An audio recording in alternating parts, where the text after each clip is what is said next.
The snow that brought them home. The December wind carried more than snowflakes that evening, it carried the weight of 3 years of silence. Margaret stood at her kitchen window watching the street through the frost on the glass. At 68 her hands had grown familiar with holding coffee cups instead of the grandbaby she had only seen in photographs slipped under her door by well-meaning neighbors. Her daughter Sarah had left on a summer night 3 years ago with angry words still hanging in the air like smoke. Margaret had said things she wished she could take back, things about Sarah's choices, about the bearded man on the motorcycle who had rumbled into their quiet lives. Things about how leather jackets and engine grease were no foundation for a family. Now at 32 Sarah had built a life Margaret knew nothing about. The doorbell rang. Margaret's heart jumped in a way it hadn't in years. She wasn't expecting anyone. Through the frosted glass of her front door she could see 2 figures and something small between them. Her hand trembled as she turned the knob. There on her snow-dusted porch stood Sarah with her blonde hair longer now and tucked into that same leather jacket Margaret once despised. Beside her was Jack, the man with the graying beard and kind eyes that Margaret had refused to see 3 years ago. His leather vest bore patches from roads traveled and stories lived. But it was what Sarah held that made Margaret's breath catch. A baby, wrapped in a soft yellow blanket with tiny fists curled against the cold, a little face peeking out with eyes that held the wonder of first snow. "Hi Mom," Sarah said quietly with her voice carrying years of hurt and hope in equal measure. Margaret couldn't speak. Her eyes moved from her daughter's face to the baby and back again as decades of motherhood flooding through her in an instant. "This is Emma," Sarah continued while adjusting the blanket around her daughter. "She's 4 months old. We thought it was time you met." Jack stood steady beside Sarah with his hand resting gently on her back as a silent pillar of support. Margaret saw something in that gesture she had missed before, the way he stood not in front of Sarah but beside her. The way his presence seemed to give her strength rather than diminish it. "May we come in?" Sarah asked, and Margaret heard the little girl in that voice, the daughter who once ran to her with scraped knees and broken hearts. "Please," Margaret whispered while stepping aside with her eyes never leaving her granddaughter. The warmth of the house embraced them as they entered. Margaret led them to the living room where the Christmas tree stood decorated with ornaments spanning 40 years of memories. Sarah's handmade paper snowflakes from grade school still hung on the lower branches right where they had always been. Sarah noticed them immediately. Her eyes glistened. "You kept them," she said softly. "I kept everything," Margaret replied, and in those words lived 3 years of lonely Christmases, of setting out 2 plates instead of 3, of hoping. They sat down and Sarah carefully transferred Emma into Margaret's waiting arms. The baby was warm and solid, real in a way the photographs had never been. She made a small sound, something between a coo and a question, and Margaret felt tears slip down her cheeks. "She has your nose," Margaret said while looking at Sarah. "And my mother's eyes." "I know." Sarah smiled with her own tears flowing freely now. "I see Grandma Rose every time I look at her." Jack cleared his throat gently. "Mrs. Morrison, I know we didn't start off right. I know you had concerns and I understand them.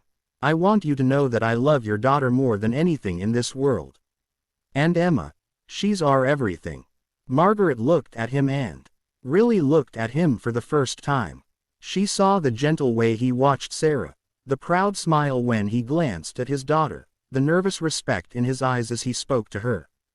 She saw a man who had traveled through life's harder roads but had found his way to something true. "I was wrong," Margaret said as the words she had practiced alone in this house for 3 years finally finding voice. "I was so afraid of losing Sarah that I pushed her away. I judged you without knowing you, Jack. I judged the roads you had traveled without asking where they led." "Mom," Sarah started, but Margaret continued. "Let me finish, sweetheart. I have lived long enough to know that love doesn't come in the package we expect. It comes in the form that fits.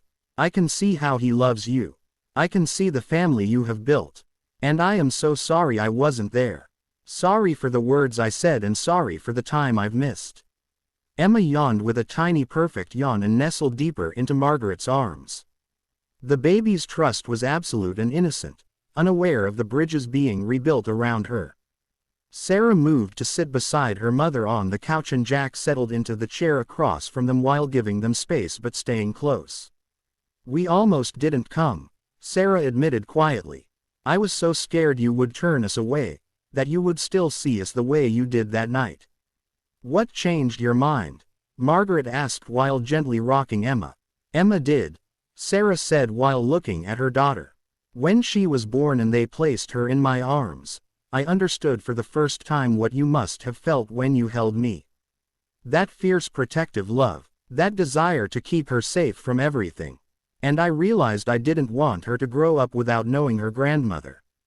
Without knowing the woman who taught me how to be strong even when we disagreed about what strength looked like." Margaret reached over and took Sarah's hand with their fingers intertwining the way they used to when Sarah was small. "Your father would have loved her," Margaret said. "He would have loved all of this." They sat together as the snow continued to fall outside with 3 generations connected and wounds beginning to heal in the presence of new life. Jack spoke up with his deep voice gentle. "We were hoping, if you're willing, that you might want to spend Christmas with us. We have a small place about 2 hours from here. Nothing fancy but there's room and Sarah has been cooking for days." "I would love that," Margaret said without hesitation. "I would love that more than anything."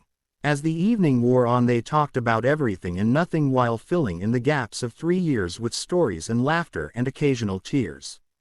Margaret learned about Jack's work as a mechanic and how he had built his own shop, how he came home every night with grease under his nails but joy in his heart.